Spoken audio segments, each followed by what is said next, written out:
এখন সময় বাংলাদেশের তরুণ সমাজকে ঐক্যবদ্ধ করার, বিভক্তির রাজনীতি থেকে বেড়ায় এসে একটা নতুন জাতীয় চেতনার ভিত্তি করে তোলা। আমাদের লক্ষ্য উচিত একটা এমন বাংলাদেশ যেখানে ব্যক্তি স্বাধীনতা, গণতন্ত্র, ন্যায় বিচার, সার্বভৌমত্ব এবং মানব সত্তার মর্যাদা অক্ষুণ্ণ থাকবে। যে তরুণেরা অতীতে ভিন্ন মতাদর্শের কারণে বিভক্ত ছিল, তাদের সামনে এখন ঐক্যবদ্ধ হয়ে দেশের জন্য কাজ করার সুযোগ আসছে। আমাদের ভুলে গেলে চলবে না।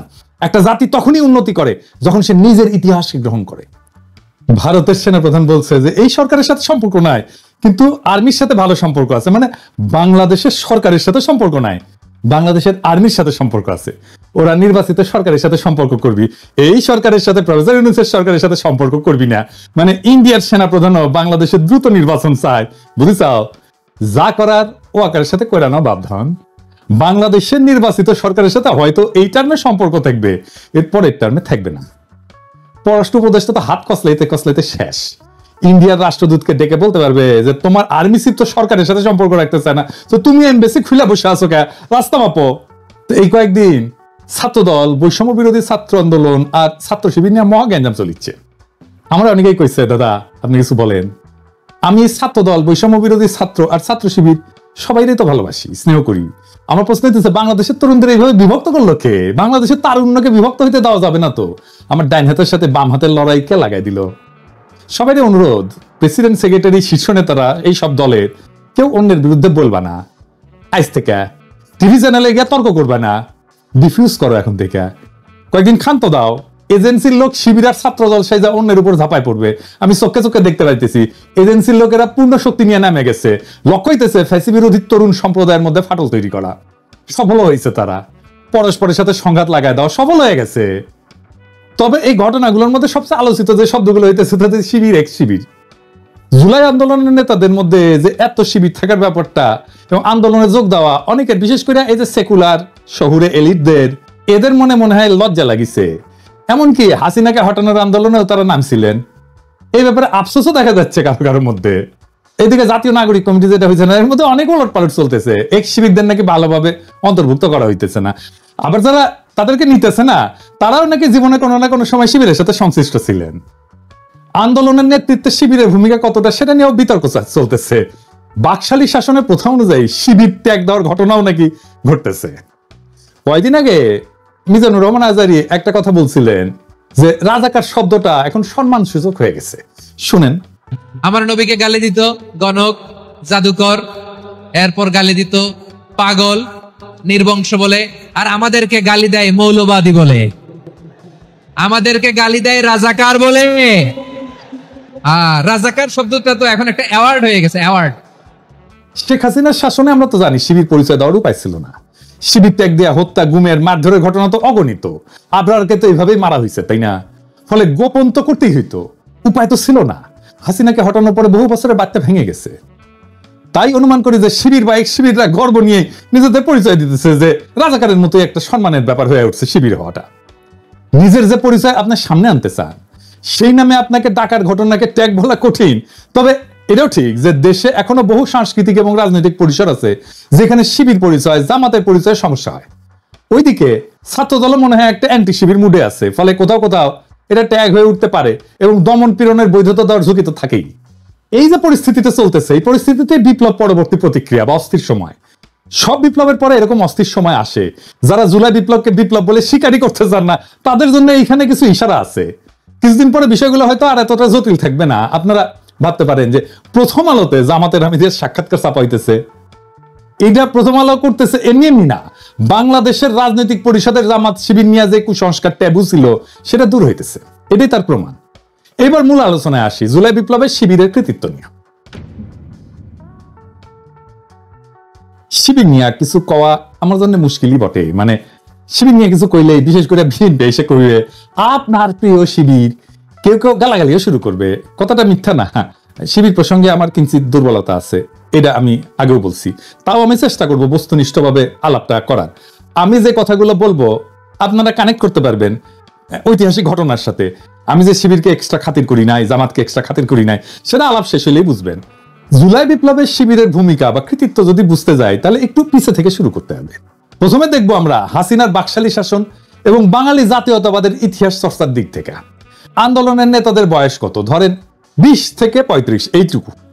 তাহলে এদের রাজনৈতিক আর ঐতিহাসিক চেতনা পুরাটাই গড়ে উঠছে হাসিনার কঠোর বাকশালী শাসনে, বাঙালি জাতীয়তাবাদের একচেটিয়া দখলের মধ্যে, তাই না? তো এই তরুণ তরুণীরা কি দেখলো রাজনৈতিক পরিসর হিসাবে?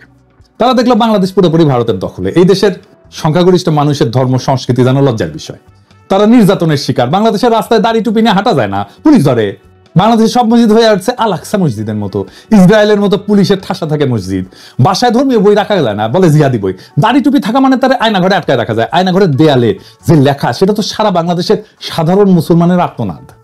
আলেমদের নির্বিচারে গণহত্যা করা যায়, সর্বজন শুদ্ধ আলেমকেও রিমান্ডে অত্যাচারের শিকার হইতে হয়, বছরের পর বছর আটকা থাকে বিনা বিচারে মুসলমানের সংস্কৃতি নির্বাসনে। আর বাংলাদেশে যে সংস্কৃতি সেলিব্রেট করা হয়, সেটা আসলে বাঙালি হিন্দুর সংস্কৃতি। আনন্দবাজার আনন্দ না লুকায় উল্লাস করে নিউজ করে ঢাকার পয়লা যেন অষ্টমীর এক ডালিয়া, মানে পয়লা বৈশাখ। তো লিখতেছে কার সঙ্গে তুলনা করা যেতে পারে? কখনো মনে হচ্ছিল কলকাতার কলেজ স্কোয়ার বা এক ডালিয়ার পূজা মণ্ডপ, কখনো বা শান্তিনিকেতনের বসন্ত উৎসবের চেহারা, তাসে রমনার বটমূলের বৃন্দগানী হোক, কিংবা ঢাকা বিশ্ববিদ্যালয়ের সামনের রাজপথে মঙ্গল শোভাযাত্রা, পুজো বসন্তের উৎসব মিলেমিশে একাকার ঢাকার নববর্ষের সকাল। কি আনন্দ! এটাই চাইছে ইন্ডিয়া, এটাই চাইছে এই কলকাতার সাংস্কৃতিক বিজয়কেই আওয়ামী লীগ বাকশাল বাঙালি জাতীয়তাবাদ দেশের স্বাধীনতা হিসেবে উপস্থাপন করছে।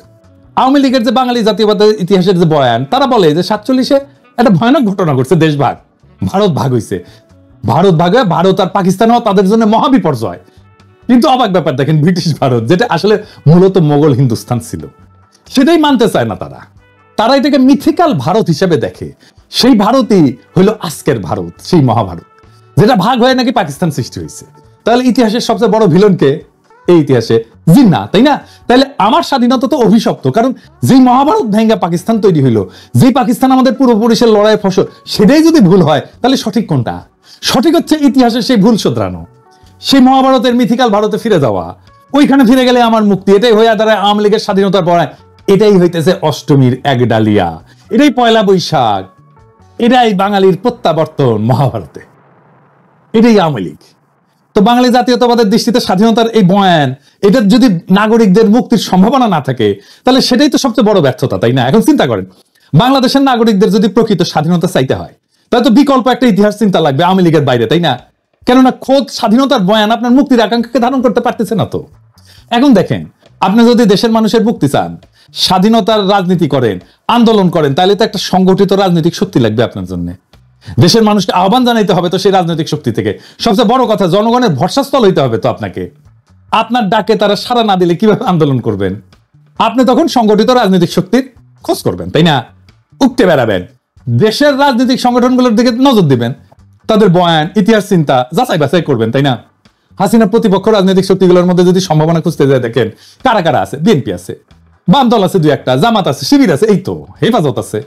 এই পর্যায়ে এসে আপনার মনে হবে যে বাংলাদেশে প্রকৃত স্বাধীনতার ভিত্তি কোথায়, দেশের নাগরিকদের মুক্তির জন্য কোন ইতিহাস চিন্তা সবচেয়ে উপযুক্ত, তাই না?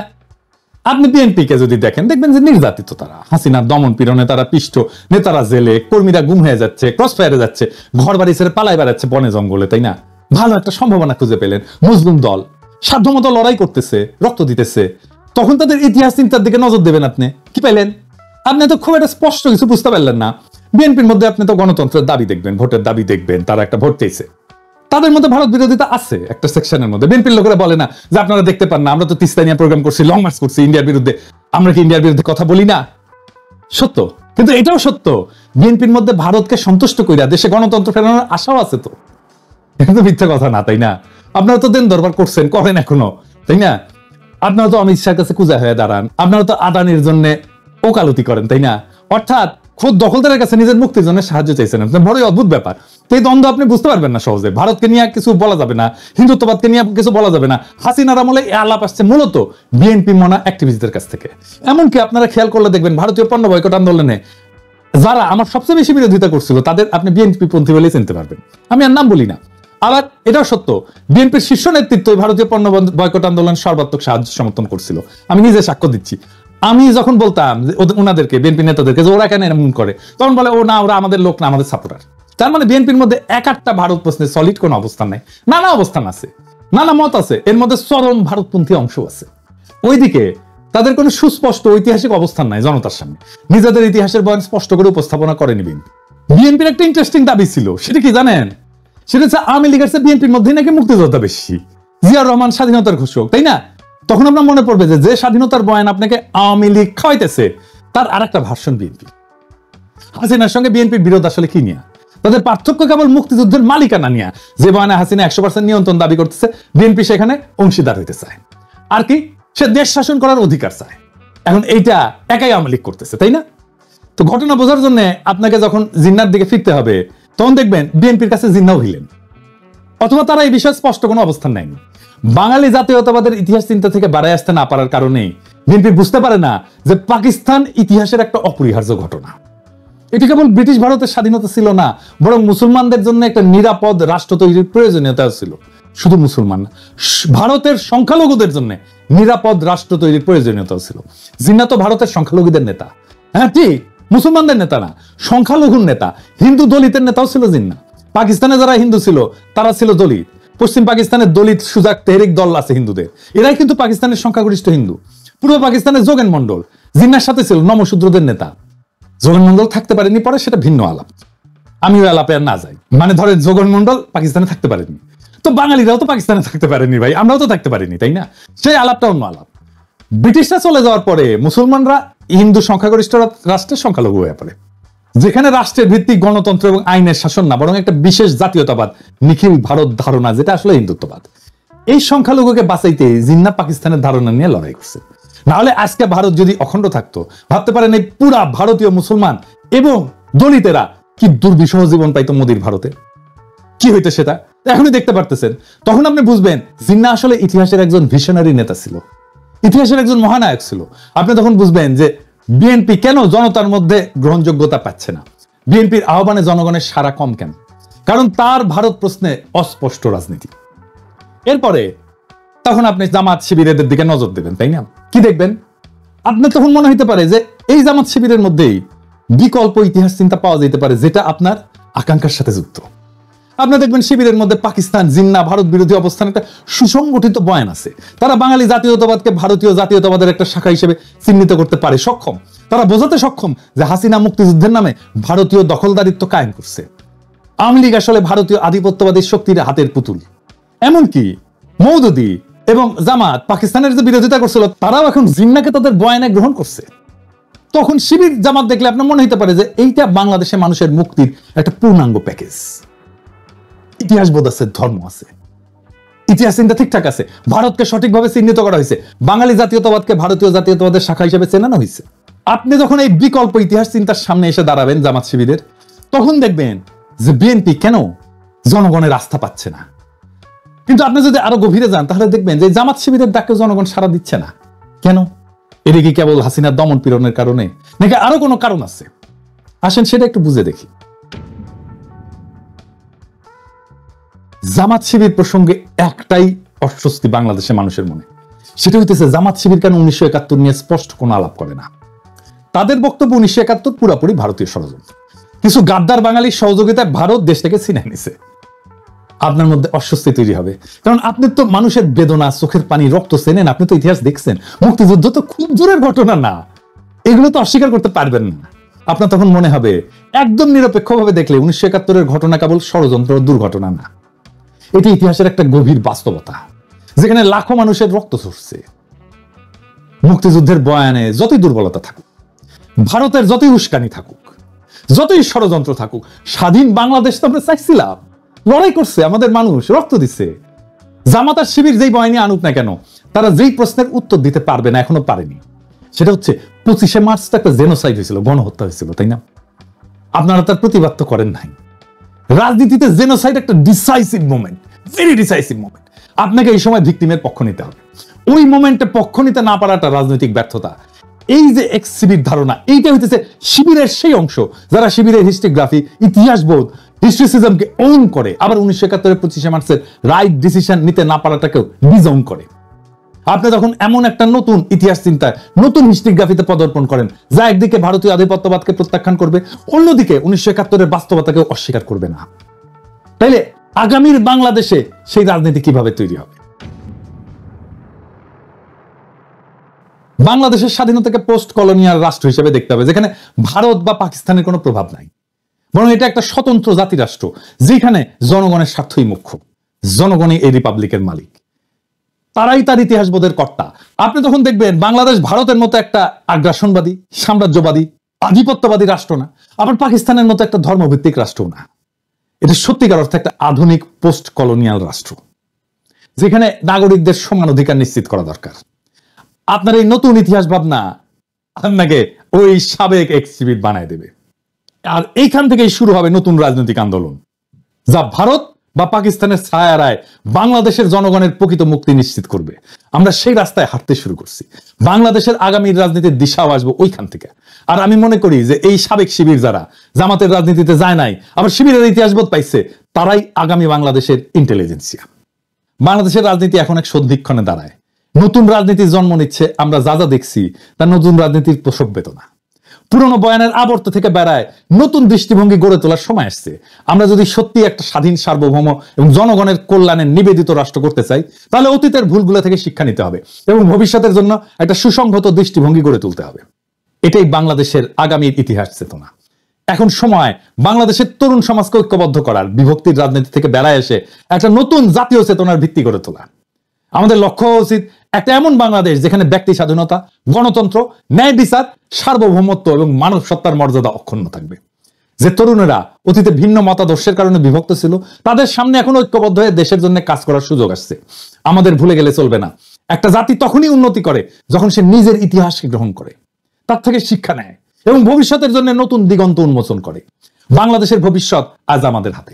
ইতিহাসের জটিলতাগুলোকে বুঝে, ভুল শুধরে এবং বিভক্তির রাজনীতি পরিহার করে আমরা কি পারবো একটা সত্যিকারের স্বাধীন, আধুনিক, আত্মনির্ভরশীল রাষ্ট্র গড়ে তুলতে? উত্তরটা আমাদের সকলের হাতে। এখন সময় সামনে আগায় যাওয়ার, নতুন বাংলাদেশ গড়ার, নতুন সম্ভাবনার দুয়ার উন্মুক্ত করার। আসেন সেই কাজে আমরা হাত লাগাই। বিপ্লবের প্রেরণা থেকে শক্তি নিয়ে সামনে আগায় যাই।